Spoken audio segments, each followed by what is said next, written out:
Do'stlar 2026-yil 13-aprel sanasi Realtaga pishdi do'stlar. Surxondaryoni Parnigida pishdi degan deyishyapti, lekin bizda do'stlar Ochiqda pishirdik. Chunki tog' toshda eng ertaga pishirgan joylarda do'stlar mana chiseloni ko'rib olaylar. 13-aprel video olinyapti. 18-20 ham deyman. 18-20 da video olinyapti. Realtaga bo'ladi do'stlar. Bu sal o'rtacharoq bo'lib qoldi. Baytlar endi podyon tez chanqab qoladi. Ikkinchi yoshda mana gilos qilganini ko'ringlar. Realtaga tashqarida pishdi do'stlar.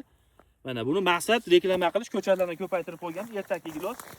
Uni ko'ringlar mana. Gilos pishdimi tashqarida deganlarga mana. Quvani Tolmazorda do'stlar mana pishdi gilos. Mana tagigacha meva. Mana ko'rsatib qo'ying mana balandlar joyida. Eng ertaga pishirgan joyda do'stlar odamlar panida pishiryapti, lekin biz tashqarida pishirib qo'ydik. Surxondaryoda uzilibdi dedi. Mana bizniki tashqarida do'stlar. Like bosib vodiyxonlarga obuna bo'lamiz. Bu videoni tanish bilishlarga ulashib qo'yamiz. Like bosib qo'yasiz do'stlar. Ob'yomni bitta ko'rsatib qo'ying mana podiyomda.